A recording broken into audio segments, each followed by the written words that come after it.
That thing even looks like it's on.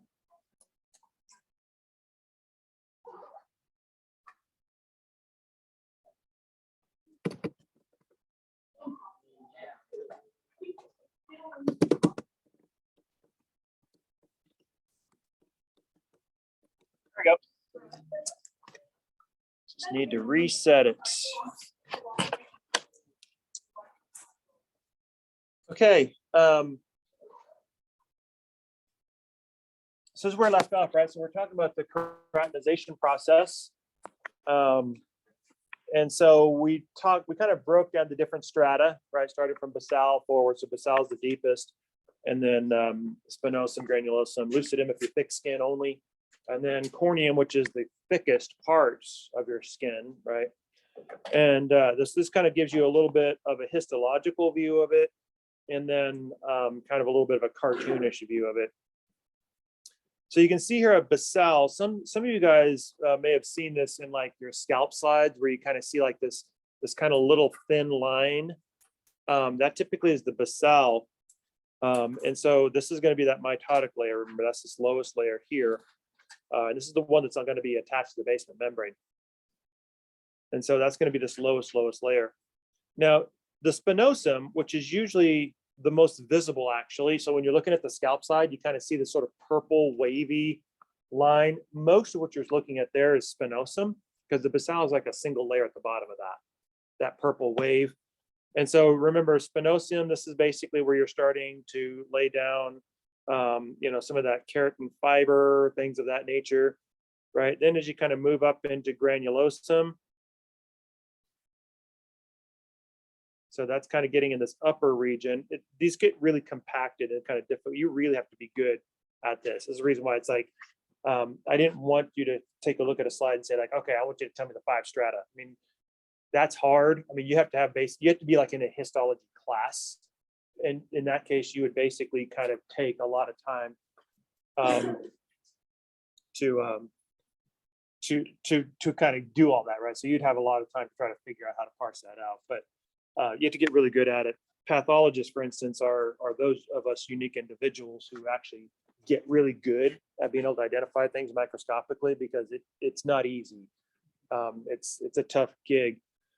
And then, of course, above your granulosum, you've got your lucidum. You can kind of see a little bit of this kind of white clearing. You can't see it because it's red on red, but that little bit of white clearing in there. So that's that lucidum piece of it. But you don't expect to see this in thick skin, right? So palms and soles of your feet. That's what you're talking about there. And then above that is going to be corneum. I skipped over granulosum, right? So that's kind of like sandwiched in between. That's kind of like right in this little area right there. This upper, you can kind of see it's slightly purplish, a little more purplish there. That's kind of granulosum. And then on top of that, where you kind of see the bottom layer, what looks like this large pink corneal layer, is going to be lucidum, and then the rest of it's corneum. Now, remember, we talked about the trajectory of this, right? So we're kind of basically starting off as new cells, and we're starting the process of keratinization. So we're starting to do things like making keratin fibers, getting our materials ready.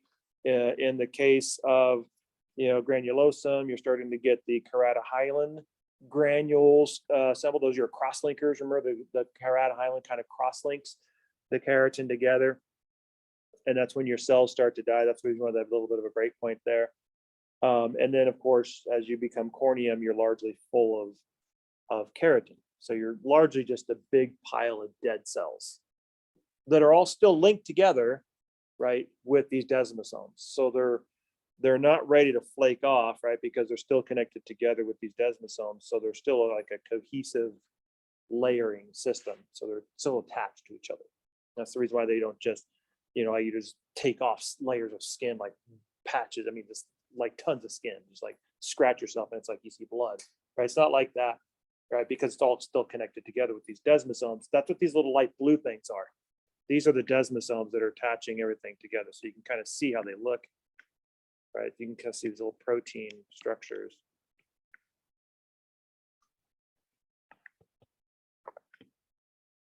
That are still holding all these cells together.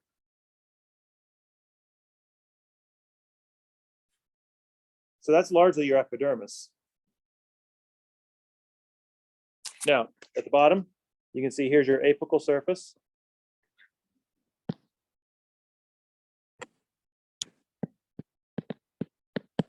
And of course, this is your basal surface down here because you can see your basal membrane. It's basically right there where that first layer of basal is basically tethered or glued to that basement membrane. Then, of course, underneath that comes the next layer of skin, the dermis, right? So the difference between thick and thin.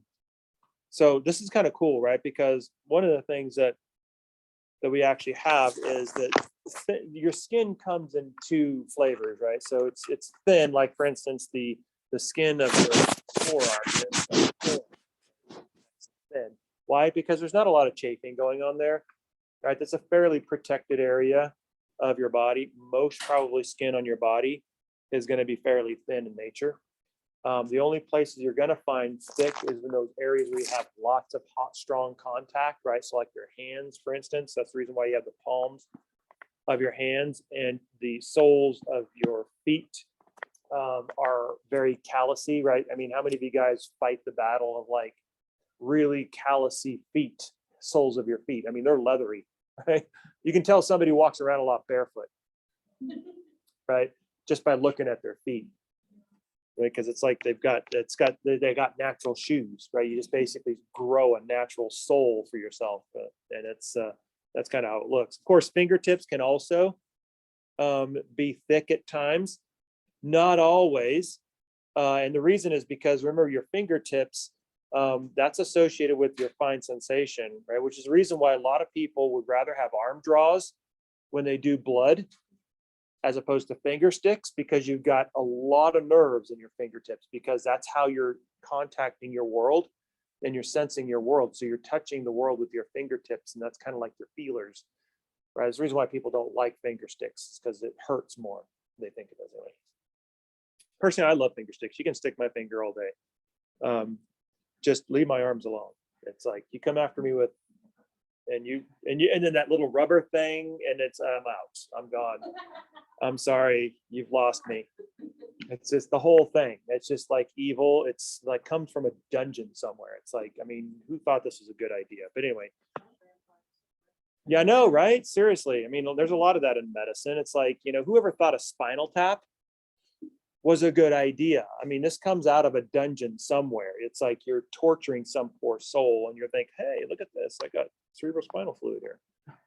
Like a decent human being doesn't come up with this one, right? That's just me. Of course, that also involves a needle. So you can see a theme there, right? So I'm terrible when it comes to needles. I'm okay. If you want to call me a needle wimp, I accept it.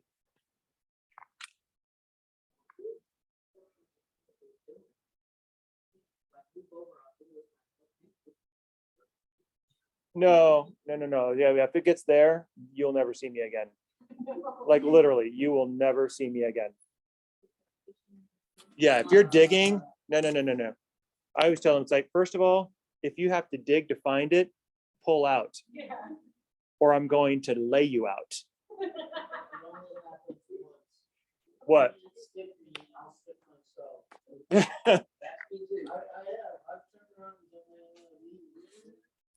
Well, yeah, because you're a medic, so you know probably more than the average bear how to set things up. I mean, Joe Average like me. I mean, I'm like, I don't know. I mean, it's never been a problem for me because I got good veins. I mean, like a phlebotomist, they're like, I mean, it's like, yeah, it's like, okay, I'm gonna pepper spray you. Leave my arms alone, right? Stop looking at my arms. It's like you thing from another world. You get away from me.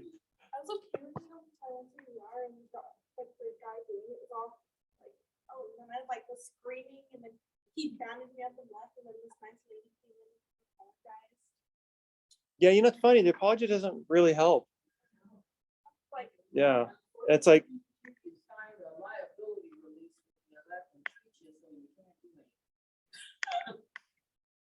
Well, then the way I look at it, that one cuts both ways. So when your tech is unconscious on the floor because I just clubbed them, then I'm not liable for that one either. Because after all, you agreed to treat me. All right. Okay, so right, so that's kind of where we kind of get to our thick skin stuff, but obviously on our fingers, right, we got like fingerprints. Footprints don't count. That's just your body weight, landing on your stress spots. That's not the same thing, right? But fingerprints, obviously, if you take a look at it, all those whorls and the ridges and things like that sort of set you apart is actually caused by the underlying dermis and the way the connective tissue is laid down in the papillary layer of the dermis. That's actually what creates those little fingerprint ridges.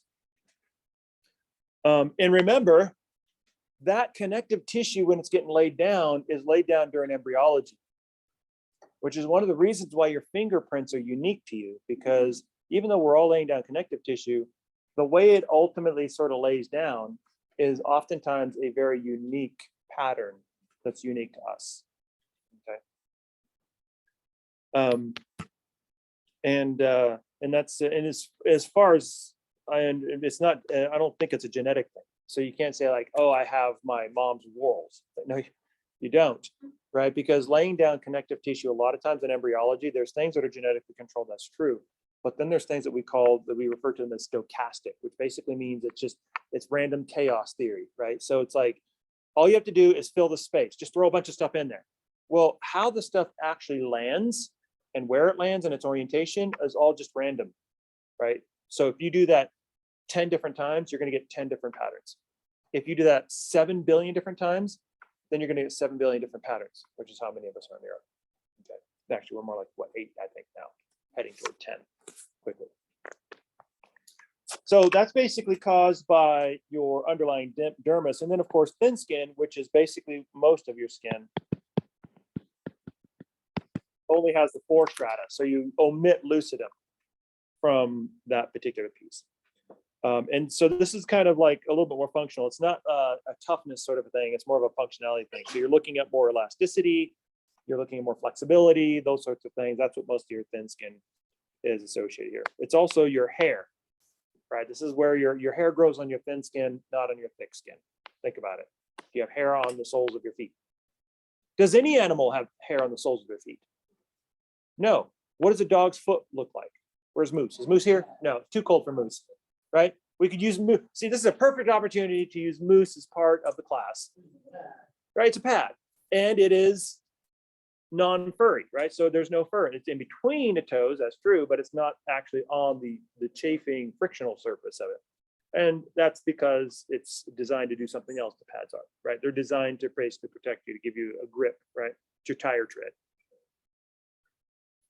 And so, of course, hair grows everywhere else, like in between the dog's toes, but not actually on the pads themselves, right? And of course, if you're a good mammal, you have hair in between your toes. Why? Because if you're anything like a dog today, you're running out there around the snow, right? So that extra little bit of fur is like mittens to kind of keep your feet warm, even though you're out there tromping around in the snow. Okay. So that's the other thing I also want to mention. It's an unfortunate small piece down here, but this idea of the thickness and the thinness of the skin is defined initially, but it's also dynamic in nature. What does that mean? That means even though my skin is thin, I can actually have a responsive system depending on what I'm doing, right? That's where you get to the callus formation. So even though my fingertips are nice and smooth because I'm more of an indoor person, right, instead of an outdoor worker, if I start working outdoors like regularly, then what's going to happen to my skin? It's going to be blister because I put too much friction on there, right? Without letting my skin have the time to respond to what I'm doing. So if I take it slowly, then ideally I could get a callus to build up, right? And then eventually I can work all day because I've got more layers of corneum there, right? So it's a responsive layer. So what I'm doing will send signals to my body that oh, hey, it looks like you're more friction here. Okay, that's great. Then we need to upregulate how much thickness you've got in this area. And so you can do modifications according to what you're doing.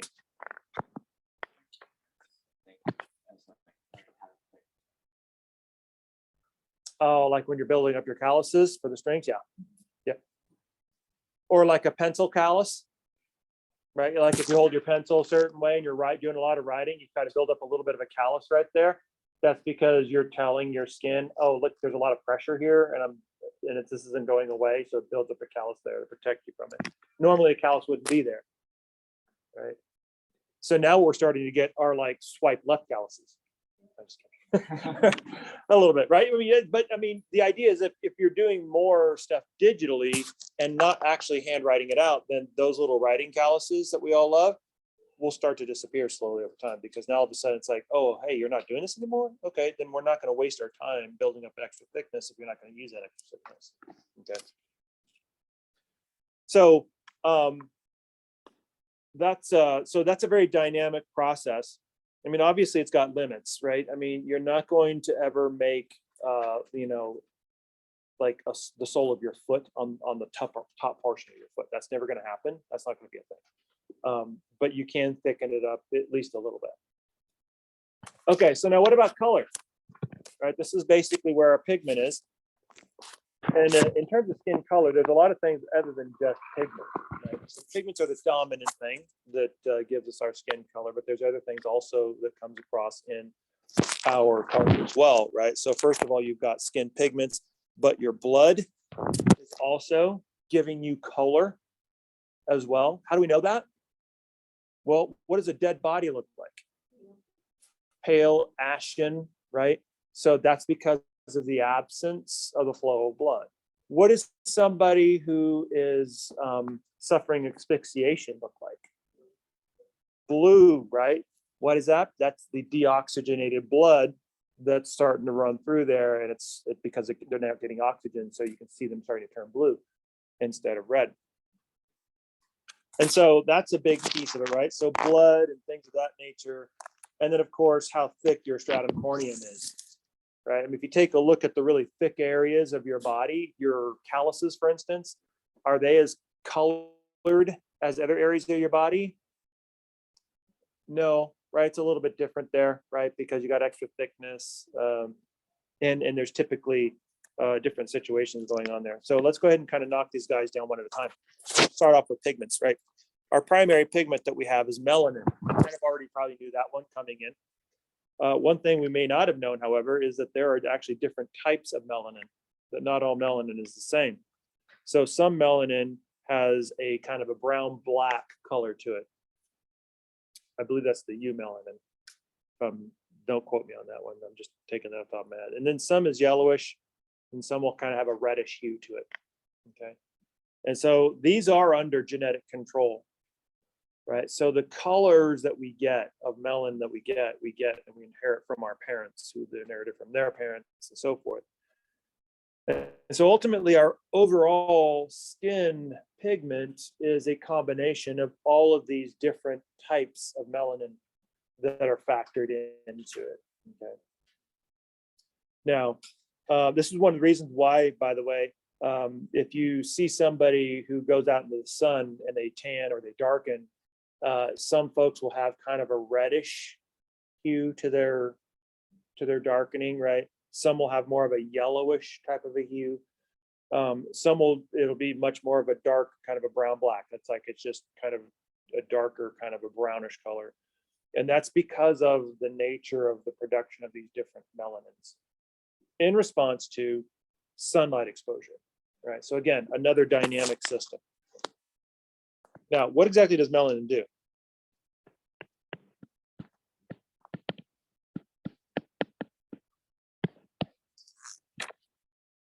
Well, let me tell you what it doesn't do. Okay, it's not a cosmetic thing, even though we've got entire industries that treat melanin like cosmetics, right? I mean, the whole tanning bed thing. I mean, how many of you guys have seen one of those?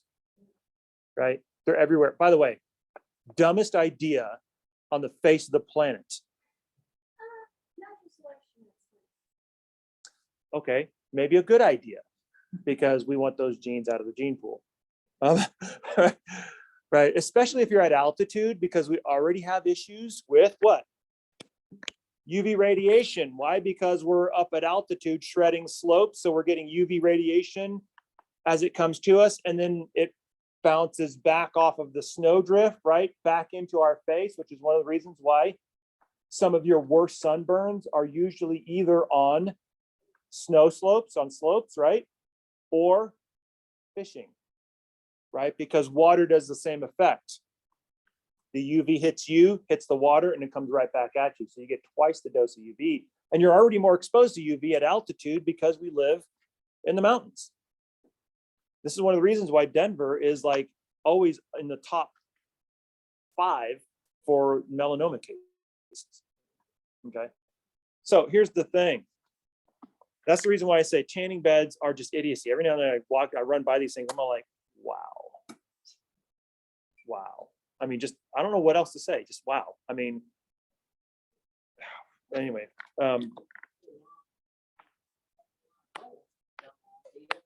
Yeah. It's basically, here, let me kill you. And you pay me lots of money to do it. But here's the thing.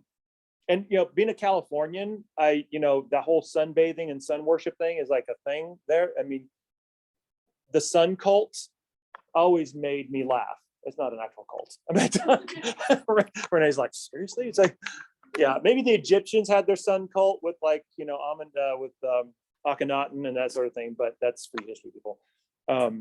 If that made no sense to you, just keep going. Right. So yes, they were also big on the sun. Right. So here's the problem with this. So you get out there, you see all the sunbathers, usually a bunch of white people. And what are they trying to do? They're trying to get dark, right? Nice.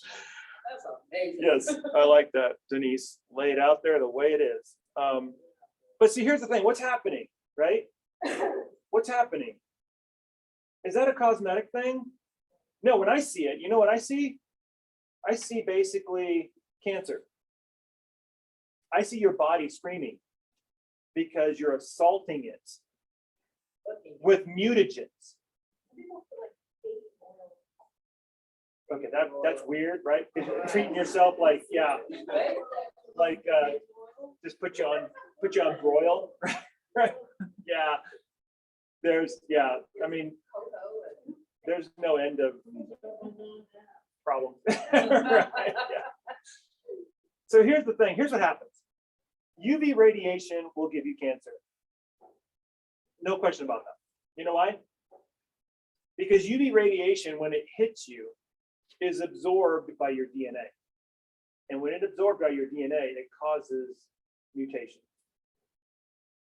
Those mutations, if in the right genes, will cause cell division dysregulation. We learned about this from last time, right? Cell division unregulated then becomes what? Cancer. So when you're out there baking in UV radiation, your body is baking literally in an all-out assault of UV radiation trying to mutate all of your DNA. So we have to protect ourselves, don't we? What is that protection? Melanin. Melanin is our natural sunscreen. Melanin, our pigment, just like any other pigment, will actually absorb UV radiation and protect and shield our DNA from that UV. So literally, if you take a look at the stratum basale, because that's when the melanosomes start to lay down melanin, is at that stratum basale layer, because those are the most, those are the cells that are the easiest to harm at that particular point. What they do is they basically drape a curtain of melanin around the nuclei of your cells, so that when the UV radiation hits, it is absorbed by the melanin, not your DNA. Now, during the winter, you're indoors a lot, your melanin count is a little on the lower side, right? And then you're like, okay, because you're not getting a lot of UV radiation. But then in the summer, when you start to go out, you're exposed to more radiation because we get outdoors and we do things. Then what happens? You start to take on more UV radiation. That signals your melanosomes, the cells that make melanin, to make more melanin, because it's like your body says, oh, okay, I see, we're outdoors now.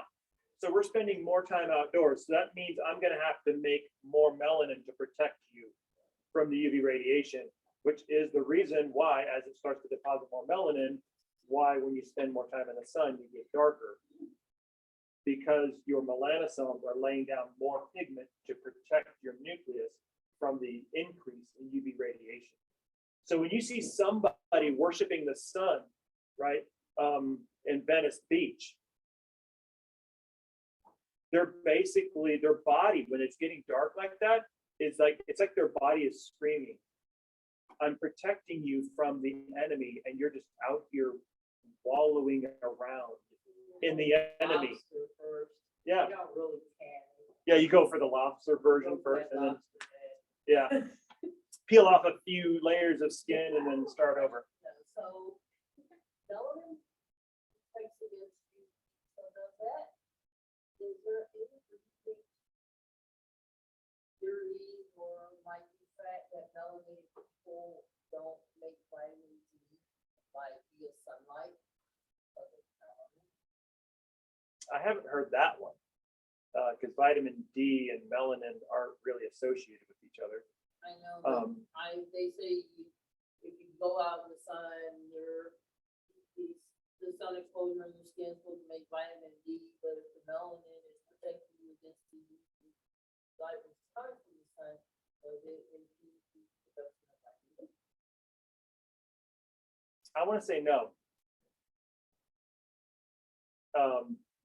I mean, now, would there be variation in the whole vitamin D thing? Well, perhaps yes, right? Because what you're talking about is two different mechanisms that require UV radiation.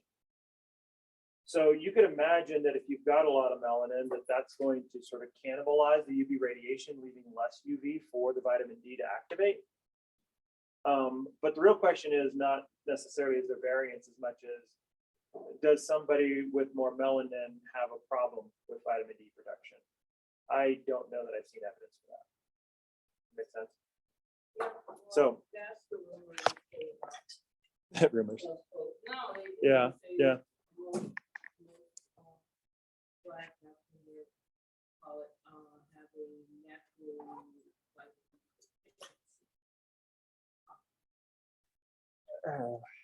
which came to light during the pandemic because that was one of the things that Yeah. they didn't want to, the government didn't want to acknowledge was having vitamin D, vitamin C, and zinc, don't think people at all. Some of those severe COVID. Well, we've known that vitamin D supplementation does help with respiratory infections across the board, not necessarily anything specific to COVID.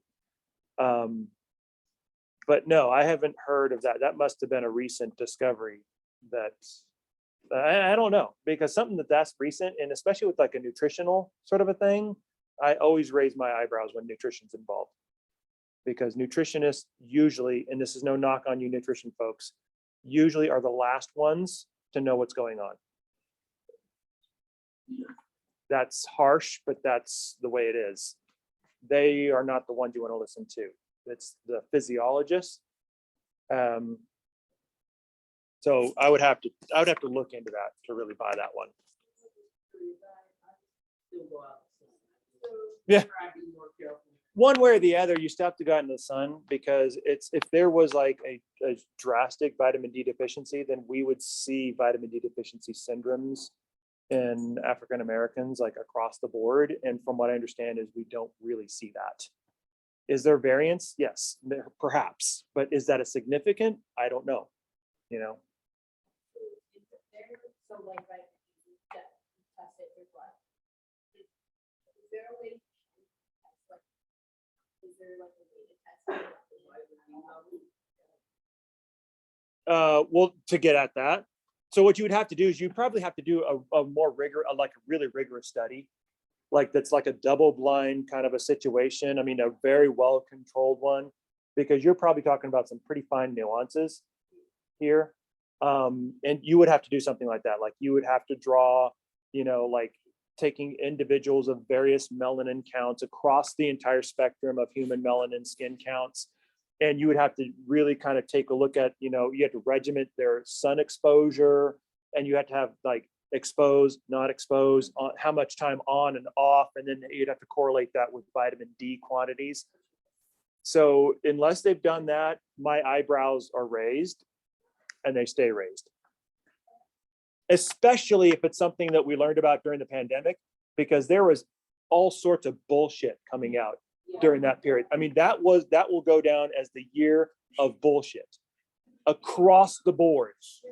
Human bullshit. What they call misinformation. Yeah. Better information. So that's the reason why my eyebrows are up on that one. That's one that actually has to come out of more legitimate sources at other times. Not that one. Pretty much that entire year is probably a year that collectively we should just omit from human history. And the sooner we can do that, probably the better. Actually, we'll probably do better to not repeat it if we omit it, because we're going to repeat it anyway, because we're just that dumb, right? That's just what we do. We don't learn from anything. We're incredibly amnesic, actually. Incredibly. Okay. So who lays this down? Well, of course, the cells, the melanocytes, right? Whose job it is to lay down melanin. Now, how do they lay down melanin? They don't just like dump and squirt a bunch of melanin out there. They actually create these like little sort of membrane-bound organelle-like structures called melanosomes that are full of melanin. And then these melanosomes will kind of like rupture and they'll kind of cover the nucleus itself. Now, in a situation where you have the absence of pigment, that's albinism, right? So albinism is actually, it's a recessive disorder where an individual has no capacity to make pigment. So a true albino will have white hair and pink eyes because the pigments of your iris, the color of your eyes is actually pigment. So that's true albino will have those pink eyes. Okay. Very rare, actually pretty dangerous, because the pigment in your iris is actually helpful to protect your retina from direct UV radiation. And so that's the reason why somebody who's an albino who doesn't have that pigment has to be very careful, probably their glasses on. Like if you're an albino at Denver, not a good choice, right? Not a good choice. You need to be at sea level somewhere and you need to stay covered, right? So for you, there's no sun tanning. Venice Beach is Death Beach, right? For you, it may be 120 outside, but you are covered up like Lainey, right? The full-on hoodie, the hood up, the glasses on, everything's covered. I don't care if it's 120 out, right? You're dancing with death. So, yeah.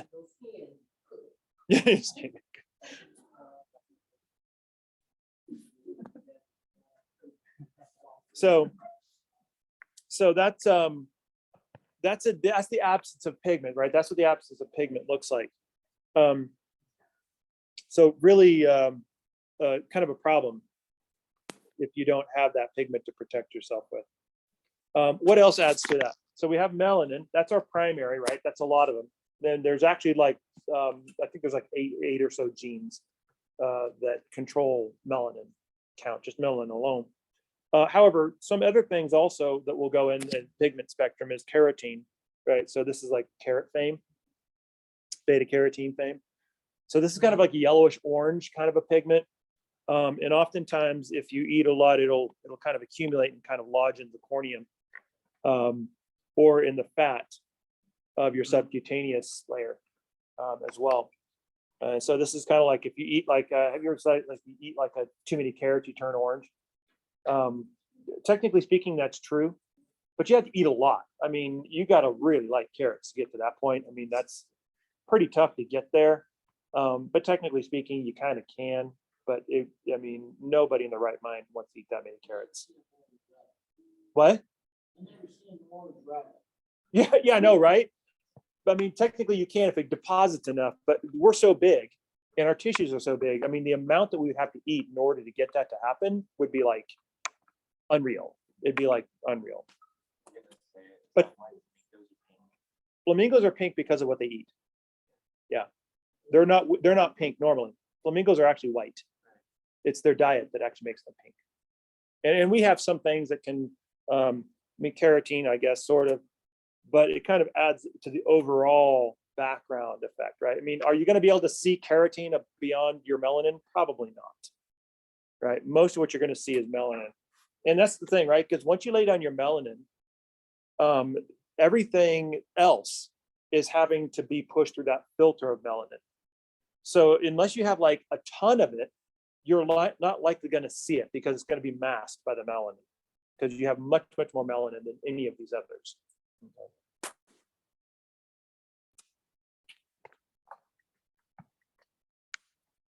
Oh, that'd be cool though to see an orange rabbit. That would be cool. The calico rabbit. Yeah, no, right? Just kind of dunk them in there, right? Just be like.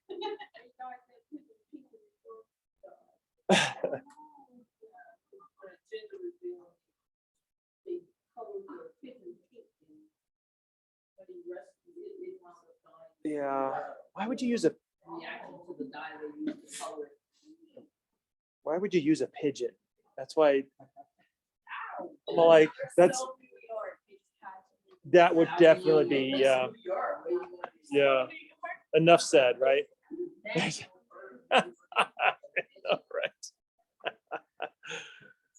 Okay, so this is kind of what it looks like. So here's your basal layer, right? So here's your bottom layer. So you can see how your melanocyte works. So you can see the melanocyte is basically going to be wrapped around. So here's your nucleus. That's where your DNA is being protected. Your melanocyte kind of wraps around the nucleus, and then it has these little tentacles that will kind of stretch out and sort of like amoeba-like, sort of it's kind of scooch in there and sort of surround. Because remember, all the rest of these cells, not just basal, but even in spinosum, remember, they're still alive, right? These cells are still alive for a little while until they get to granulosum. So you have to protect them.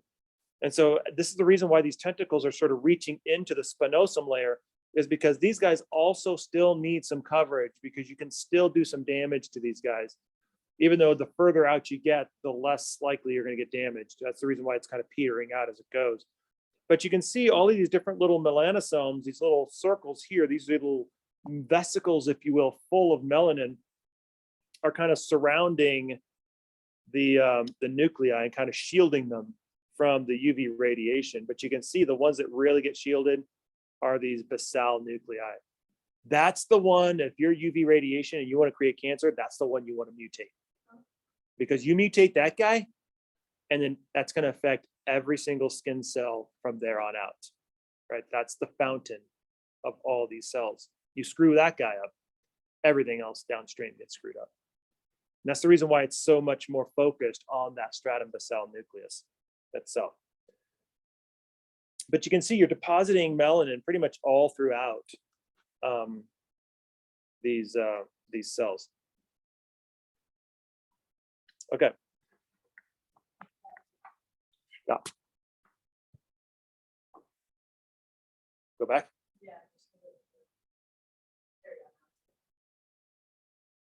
Better? Or back again? Yeah, it was a PowerPoint. It was like having a hard time. It was like stuck in between slides. That's, yeah. You're like, you're hallucinating. You're like, yeah. No. I saw it. I could see like half the image on one side and the other slide on the other side. It happens pretty much, actually, pretty frequently, actually. Okay, so let's take a look at variations, right? So the spectrum of skin color in the human species, there's a huge wide range, which is really fascinating, right? That's the kind of cool thing about humans, is when we take a look at our pigmentation, there's a lot of variation, right? I mean, you have really light to really dark, and every variation and permutation in between. And so most animals aren't that way, right? You might have dimorphic looks and pigmentation between male and female, right? So the male will look one way pigmentation wise, female will look another way pigmentation wise, but you don't see oftentimes a whole lot of variation from one male to the next. Okay. So that's what's unique about humans, is that we do have a lot of that variation, which is really cool. And honestly, it really is kind of a human thing, really, if you think about it, because if you look at other primates, you don't really see a pigmentation variance quite like ours in primates. You might see a little bit, but nothing like us. I mean, we have extremes on either end, and we have everything in the middle. I mean, there's a lot of variation in there. Most of that is because of melanin and just the different amounts of melanin. So remember, we said we had 8 genes that control melanin deposition, and those genes have 2 alleles each. So basically, if you have 2 alleles, you have a dark allele and you have a light allele, D and L. And so when you have 8 of those, the number of darks versus lights that you get from your parents determines how much pigment you're laying down. So if, say, for instance, of your 8 alleles, you get mostly light alleles and just a couple of darks, then you're going to be a lighter colored person. If you get a lot of dark alleles and not so many lights, you're going to be a darker colored person. If you're somewhere in between, half dark, half light, you're going to be more of an olive colored person.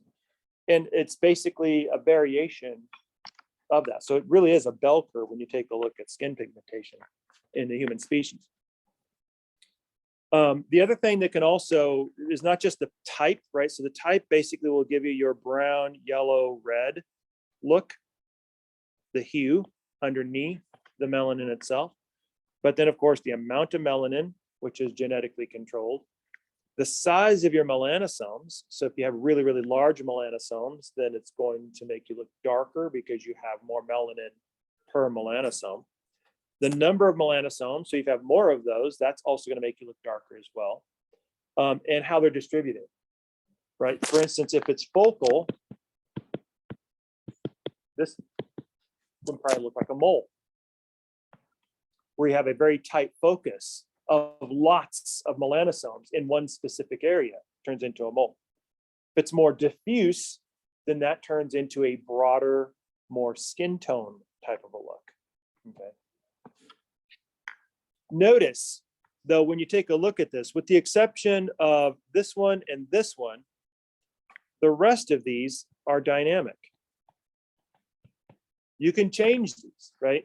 So you inherit the type of melanin that you get. You inherit that from your parents, okay? You inherit the amount produced. That's the number of dark alleles versus light alleles, right? That's inherited. But everything else is up for regulation.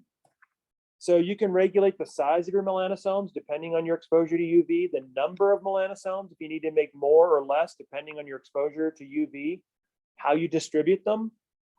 You can distribute them broadly. Moles, for instance, are randomly laid down during development. They're not genetically controlled, right? So that's a distribution thing, but that's different in different individuals. I mean, some people have moles, lots of moles, right? And other people don't really have any moles at all, right? That's all random, non-genetic distribution of melanin. Freckles are a little bit different in the sense that they're a little bit more dispersed. So freckles are kind of similar, but they're more of like UV triggered.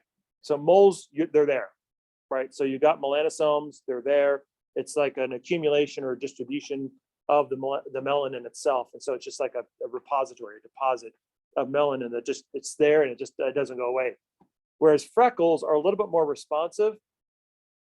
Kind of the same idea, but they're kind of more like, if you will, it's almost like subvisible patches of melanin, of very specific types of melanin that will develop upon UV radiation, which is the reason why you tend to freckle more as you accumulate sun. It's because it's upregulating with everything else during the accumulation of UV radiation, but it's more diffuse. So what you see is you kind of see these little patches of melanin, but they're very slight, right? Which is the reason why they don't look like moles, right? So it's not like, oh, I'm just going to dump a big old pile of melanin right here, and that's going to be a mole, right? So that's a mole. Whereas freckles are just like just a little bit of a dysregularity, if you will, in distribution, where it kind of piles up a little bit here and a little bit there. For the most part, you don't see it because you otherwise have even distribution unless you bring out the increase with the UV radiation, that dynamic upregulation, then that's when you see it. So they're similar, they're like siblings in the same basic idea, but just slightly different in distribution. Freckles typically are not as random as moles. Moles are clearly random. As a matter of fact, that's actually when I get twins in a class, that's actually how I tell them apart. Like I'll spend a few minutes with a pair of twins and I'll kind of look at them and I'll just like give them like a little, it's a little weird at first. But I'll tell them what I'm doing. Yeah, because like sometimes a twin will have like a little mole right there and it's like, okay, I got you. I know you are. Because that's random, right? So even though they both genetically were the same, they didn't go through the same stochastic processes in embryology. They had totally different chaos theory pieces. That means that one formed a mole there, one did not. Do what? Yes, right? Because birthmarks and those sorts of things are random. Those are stochastic. That's part of that stochastic component of development. There's a series of those stochastic things. Moles is probably the most obvious of them. Birthmarks, not everybody has a birthmark. And the shape of the birthmark, right? The way it kind of looks is kind of random. The way it forms. I'm just curious, like, what was responsible for Birthmarks. That's a good question. I'm not a super expert on birthmarks, but my understanding is they're kind of related to freckles in that general family. Only they're kind of a larger sort of a spate of smear, if you will, like melanin smear. That it's kind of like where it kind of got a little bit darker, like you spilled the paint right there, kind of, but you kind of washed it up, but it's still kind of a little bit there kind of thing. So it's kind of in that same family as the mole, freckle, birthmark area. That's the reason why they tend to be brown in nature, is because they're pigment. They're a type of a dysregulated distribution of melanin that was associated with that particular area. But the liver spots, Yeah. yes, all those wonderful little brown spots that you start to accumulate all over the place, and then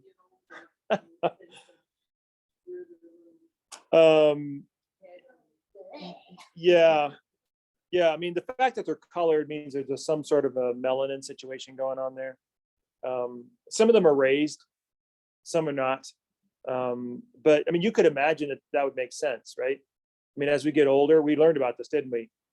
All that tissue stuff just gets less efficient, and we kind of start to lose handle on the regulation of it. So it wouldn't be too much of a stretch to say like, oh, well, we're losing our grip on the efficiency of how we're regulating our melanosome. So maybe this melanosome is getting a little out of control. And so we're depositing just a wee tad more melanin than usual. And that comes out as like a little spot, but that's because of an inefficiency due to age, perhaps. I mean, you could easily think of a mechanism like that.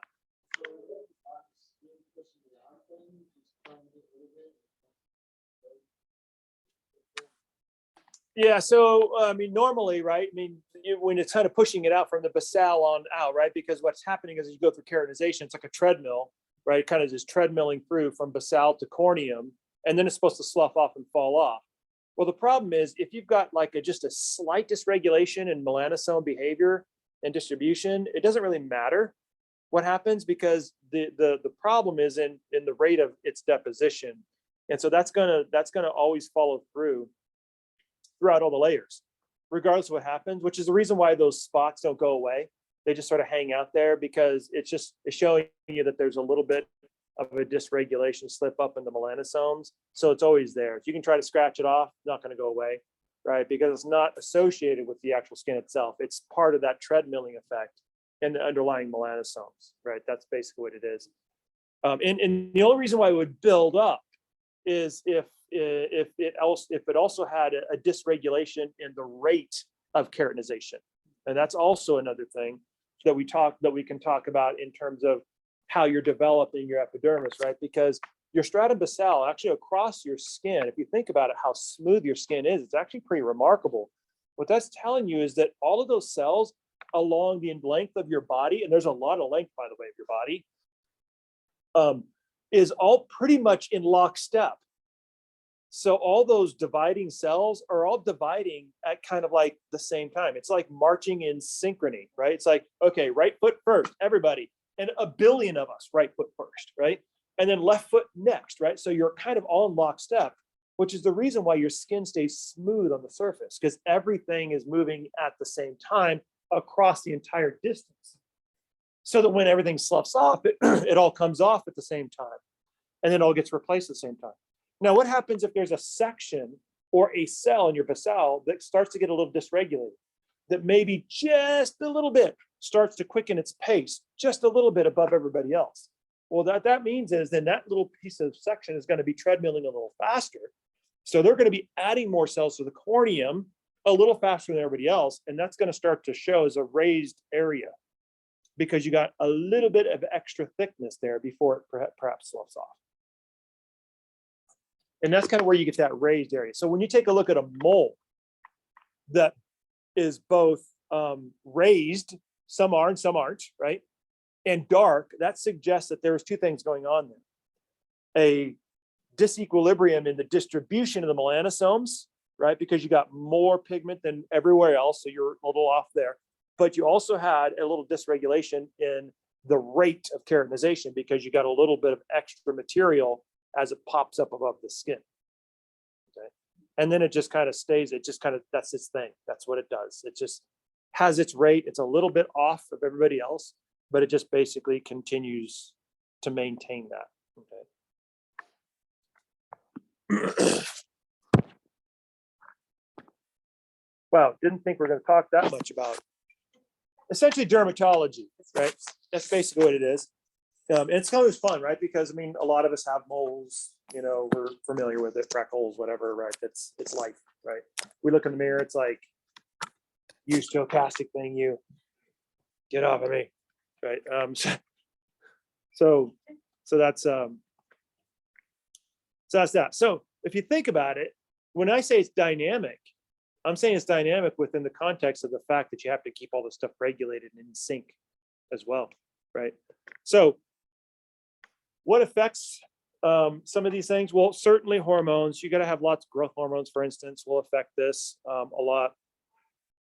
Your steroid hormones will, like for instance, estrogen, melanosome stimulating hormone, MSH, which is actually made very briefly when you're little, is also going to be part of this as well. In different phases of physiology in your body, right? When you switch into a different physiological state, that can also change this as well. Okay. Pregnancy is a good example. Pregnancy isn't always only just a shift in your physiological state. It's like almost like you becoming a totally different organism. I mean, it's like completely like it just turned normal physiology upside down.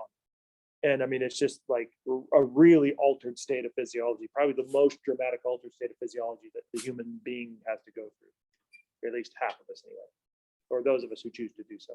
Yeah. Right. So what else can color us? Well, cyanosis, what is that? So osis means what? The condition of? And what's cyan? So this actually means the condition of blue, right? So what is happening here? Your blood oxygen levels going down, right? This is the guy who's suffocating, who's turning blue because they're not getting oxygen. Okay, so that's blueness. So if you're cyanotic, you're going to turn blue. Erythema. This is red. Erythro for erythrocytes, which is red blood cells. So this causes a red color. This is usually due to increased blood flow. Right? You increase your blood flow, your blood is red if you're well oxygenated, and then that is going to turn you red in nature.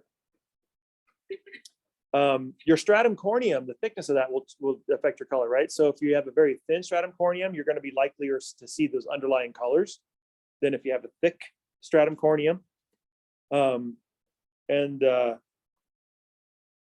So you can see there's a lot of things that actually affect skin color. Now, we already talked a little bit about cancer and in talking about tissues and cancer. We already talked a lot about skin cancer, so I don't want to spend too much more time on this, right? Because we already sketched this out at the end of the last chapter, right? So just to kind of remind you, we have our carcinomas and our sarcomas.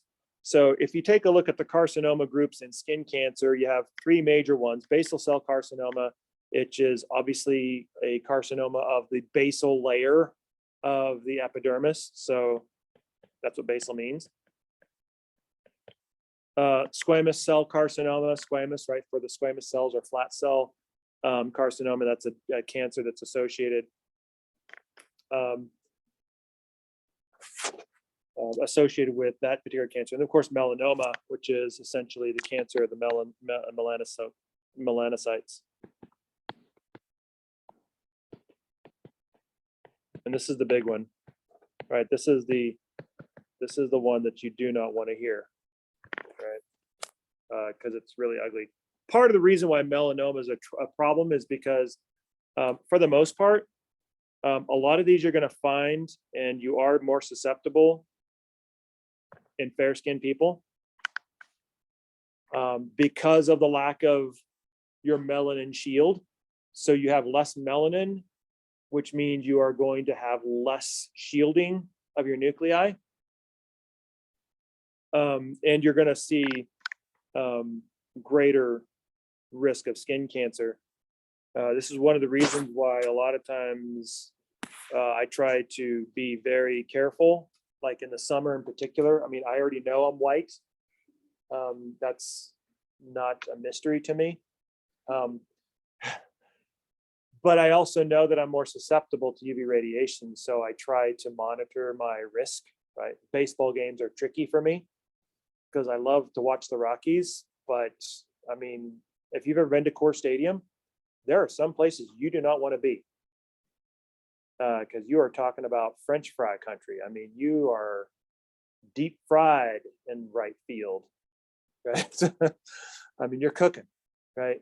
So like, I try to be mindful of like where I am. I try to cover. I mean, I look ridiculous actually, because it's like, so you got like long sleeves on and it's like, 90 something degrees out here. It's like, you know what? I'd rather be hot than dead. So that's my thing. Sunglasses, I go you won't see me without them outside of a building. I grew up in California at sea level. Actually, we're about 16 feet above sea level. I never wore sunglasses ever. When I came here, everywhere. I wear them everywhere. So yeah, and hats. I mean, I never used to wear hats, but I mean, I love hats anyway, but I mean, like, I'm always wearing them everywhere I go. Because, it just kind of gives you a little extra protection for your face and the exposed areas that you can't cover up and things like that. So like, even when I swim, I never take my shirt off. Like, you'll never see me with my shirt off unless I'm like in the hospital and I don't care at that point. Right. But like, I mean, yeah, I mean, it's like, even when I swim, it's like, I like put a shirt on. I'm like, look ridiculous, but I'm like, I'm not going to die here. I'm going to die someday, but not today, not for this reason. Right. There's ways I can protect myself here. So those are a big one, right? So melanoma is a problem. So that's kind of what it looks like. So here's your basal cell carcinoma. Pretty innocuous, right? How many of you guys would recognize that one? Some of these things are kind of hard. That's the reason why we show them to you, right? They're a little on the tricky side, right? So this is basically going after that stratum basal area. You can usually cut this out, usually. Squamous cell carcinoma, right? This one basically is generally going after the stratum spinosum. So it's a little bit different, a little more scary looking. So if you saw that on your skin, that'd probably send you to a dermatologist, right? Hopefully, I hope so, right? But this one you could probably cut out pretty easily for the most part. This one, how many of you guys would pick this up?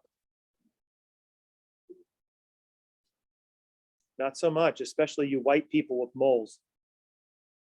Not every mole is raised, is it? I know some of us are probably thinking it's like, well, wait a minute, I got something that kind of looks like that, right? You know, how about let's stop there and let you guys think about that one for a little bit. And then we'll pick up with that one.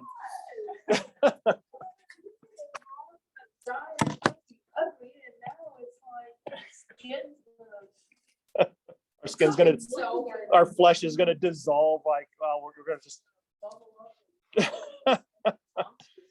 I'm telling you, medicine, being alive is not